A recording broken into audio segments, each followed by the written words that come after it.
बिस्मिल्लाहिर्रहमानिर्रहीम। Sir Zeeshan learning network में खुश आमदीद। आज का टॉपिक सर्ट्स का है और सर्ट्स के हवाले से कुछ बेसिक रूल हम शायद पहले डिस्कस कर चुके थे और उन्हीं रूल्स को हम शायद यहाँ भी डिस्कस करेंगे। और वो है loss of sorts regarding multiplication. तो यहाँ पर हमारे पास देख रहे हैं कि तीन सर्ट्स मौजूद हैं और तीनों के इंडाइसेस जो है वो सेम है। तीनों स्क्वायर रूट है और तीनों जब स्क्वायर रूट है और तीनों इंडाइसेस सेम है तो और मल्टीप्लाई और डिवाइड हो रहे हो तो उनको एक ही सर्ट्स में लिखा जा सकता है। ये रूल हम पहले भी डिस्कस कर चुके हैं। तो यहाँ पे इसके मुताबिक हम यहाँ क्या क्या करेंगे, इसको एक सर्ट के अंदर हम इसको लिख सकते हैं और हमने इसको लिख लिया 2 into 52 अपॉन 42। अब जो वैल्यूज आपस में कैंसिल आउट हो रही हैं वो हम करने की कोशिश करेंगे। 2 1 टाइम्स 2 और 2 21 टाइम्स। ठीक है। अब हमारे पास और वैल्यूज जो है वो ब्रेकअप हो सकती हैं या नहीं, तो वो हम देख सकते हैं कि यहाँ पर हमारे पास मजीद वैल्यूज जो है वो अब ब्रेकअप होने के काबिल नहीं है। वैल्यूज हमारे पास जो है वो अब ये 52 है और ये 21। 52 मजीद इसमें कोई स्क्वायर रूट ब्रेक हो सकता है तो वो हम देखने की कोशिश करते हैं। वो क्या हमारे पास क्या है, वो है 2 into 2 into 13। 52 की जगह आ गया। और 42 जो है ये इसके कोई भी इसमें से पेयर ब्रेक नहीं सकता, ये 3 into 7 ही होता है। तो हमारे पास रिजल्ट क्या होगा हमारे पास कि ये इसमें से भी एक 2 जो ये पेयर बन के बाहर आ गया, बाकी वैल्यूज वैसी रहेंगी।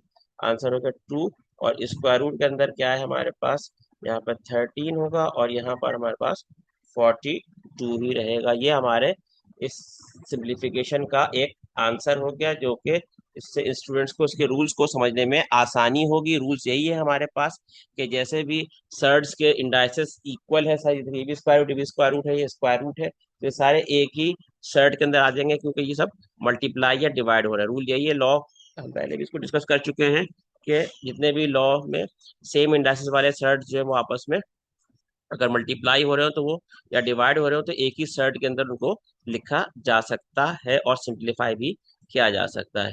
तो ये एक सवाल हमने एग्जाम्पल के तौर पर इसके लिए अपने रूल को समझाने की कोशिश की है। इसी तरीके से आज एक हम दूसरा सवाल लेकर आए, उसमें भी यही आपको मेथड इंशाल्लाह समझाने की कोशिश करेंगे।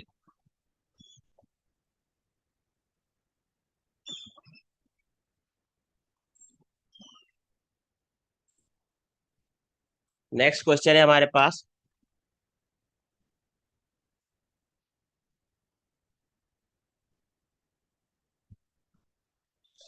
ठीक है। और ये क्वेश्चन आप देख रहे हैं कि ये बेसिकली जो है वो अब इसमें जो है वो 4 जो है वो सर्च के अंदर मौजूद नहीं है, उससे बाहर है। अब ये इसको सर्च के अंदर हम कैसे शामिल करें, तो इसका तरीका यही है कि इसको हम ये देखिए 4 की जगह मैंने √16 लिख दिया। √16 स्क्वायर रूट से बाहर आके 4 ही बनेगा। तो इससे फायदा क्या हुआ, अब ये वैल्यू जो है वो सर्ट के अंदर आ गई और जब सर्ट के अंदर आने की वजह से क्या हुआ, ये एक ही सर्ट के अंदर आराम से लिखा जा सकता है और ये आपस में कैंसिल होने के काबिल भी बन जाएगा। तो 4 की जगह हमने क्या किया, √16 लिख दिया। √16 बाहर आके 4 ही बनेगा तो उसको हम √16 इसलिए लिखा ताकि ये सर्ट के अंदर आ जाए और सर्ट के साथ होकर के ये एक ही सर्ट के अंदर शामिल होकर के अब ये वैल्यू आपस में कैंसिल आउट होने के काबिल बन गई हैं। और ये दोनों 8 3 टाइम्स 24 और 8 2 टाइम्स, तो आपके पास आंसर हो गया √3/2। अब इसमें कोई पेयर नहीं है, वैल्यू बाहर नहीं आ सकती स्क्वायर रूट के, और ये वैल्यू इसी तरीके से आपका आंसर बन जाएगी। जो उम्मीद है कि ये इस मेथड को बार बार आप वीडियो को रिप्ले करके देखिएगा तो ये चीज बेहतर आपके जहन में इंशाल्लाह बैठना चाहिए। नहीं तो इंशाल्लाह फीडबैक का मुझे इंतजार रहेगा तमाम स्टूडेंट्स की तरफ से। जो भी स्टूडेंट्स हैं जितने भी स्कूल्स में के स्टूडेंट्स को आज मैंने ये होमवर्क भेजा है, उम्मीद है कि स्टूडेंट ने इसको अप्लाई करने की कोशिश करेंगे। नेक्स्ट क्वेश्चन की तरफ आते हैं हम।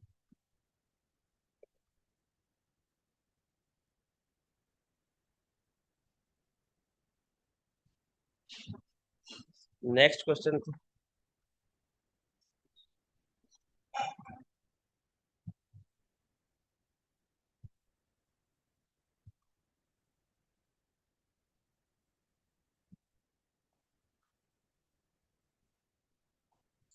अब ये क्वेश्चन आपके सामने लिखा नजर आ रहा है। इसमें वही वाला मामला है जब क्वेश्चन नंबर 1 में था कि इसी तरीके से हम इसको यहाँ पर सॉल्व करेंगे। क्या होगा कि इसको पहले सब एक सेट्स के अंदर सारे ही लिखे जा सकते हैं। ये हो गया 45 into 63/21। अब इसमें से 7 टाइम्स 7 3 टाइम्स 21 और 7 9 टाइम्स 63। अब हमारे पास जो प्राइम फैक्टर बना सकते हैं या इसको फिलोक्स फैक्टर भी बना सकते हैं, 45 होगा। 5 9 45 और ये एक 9 पहले से लिखा हुआ है, और अपॉन में 3। तो ये 9 हमारा जो ये पेयर बन के ये बाहर आके आपके पास 1 टाइम 9 बन गया, और बाकी 5/3 जो है वो हमारे साथ इसी तरीके से आंसर में लिखी जाएगी। यानी क्या हो जाएगा हमारे पास सिलसिला 9 और 5/3, ये इसी तरीके से हमारा आंसर बन जाएगा, और इसी चीज को हम यहाँ पर लिख सकते हैं, और ये हमारा फाइनल आंसर हो गया। जो मजीद सिंप्लीफाइड फॉर्म है, इससे मजीद मोस्ट सिंप्लीफाइड फॉर्म है, इससे ज्यादा और कोई सिंप्लीफाई होने के इसमें चांसेस नहीं नजर आ रहे हैं। तो ये हमारे पास एक सर्ट के लॉज को अप्लाई किया रिगार्डिंग मल्टीप्लीकेशन। या याद रखिए, सिर्फ हम अभी मल्टीप्लाई और डिवाइड के मामला को डील कर रहे हैं, और प्लस और माइनस के हवाले से इंशाल्लाह एक नेक्स्ट वीडियो में बनाऊंगा, जिसमें इसके सर्ट्स के प्लस और माइनस के रूल्स को भी हम वहाँ पर डिस्कस करेंगे। तो ये मुझे उम्मीद है कि ये सवाल आपको यहाँ पे स्टूडेंट्स को समझ में आ रहा होगा। एक और लास्ट क्वेश्चन, जिसमें थोड़ा सा रेसिप्रोकल का मामला भी मैं थोड़ा सा इसमें डिस्कस करना चाहता हूँ। रेसिप्रोकल का मामला क्या है वो भी देख लेते हैं।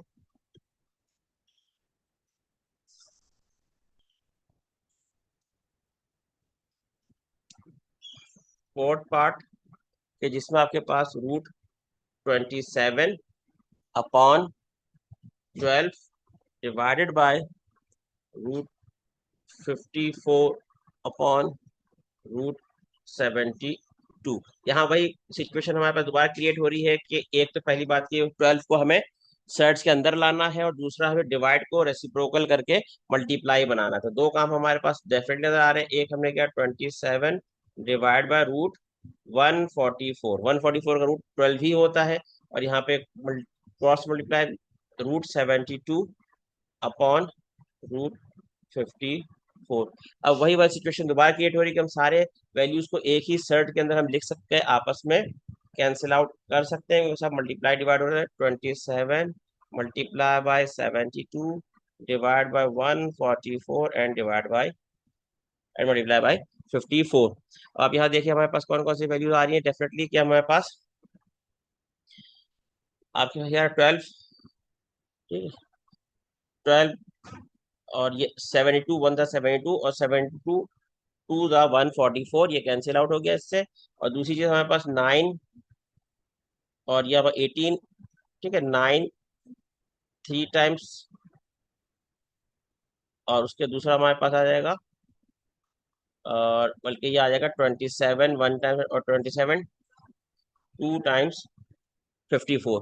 तो वैल्यू हमारे पास जो कैंसिल आउट होकर के बच रही है, वो ऊपर यहाँ हमारे पास 1 बच रहा है, और नीचे जो है वो स्क्वायर रूट के अंदर 2 × 2 है। तो जो पेयर बन के बाहर आके हमारे पास 2 बन गया, ये हमारा फाइनल आंसर बन गया। 1 के ऊपर स्क्वायर रूट कभी भी नहीं होता है, अगर कोई लगा भी दे तो गलत नहीं, मगर बेहतर ये है कि 1 पर रूट ना लगाया जाए, और 1 जो स्क्वायर रूट नहीं होता है। ये हमारा फाइनल एक आंसर था, जो कि हमने मल्टीप्लिकेशन के लॉज को सर्च के उसको डिस्कस करने की हमने कोशिश की है, और मुझे उम्मीद है तमाम स्टूडेंट्स को ये बातें समझ में आ गई। जितने भी स्कूल्स और जितने भी सेंटर्स में जो स्टूडेंट्स हमारे इसको टॉपिक को पढ़ रहे हैं, वो उस चीज़ को फोकस करें। उसका फीडबैक का मुझे इंतजार रहेगा, जहाँ से भी वो इंशाल्लाह इसका मुझे फीडबैक जरूर दीजिएगा। जब तक अपना ख्याल रखिए, अल्लाह हाफिज़।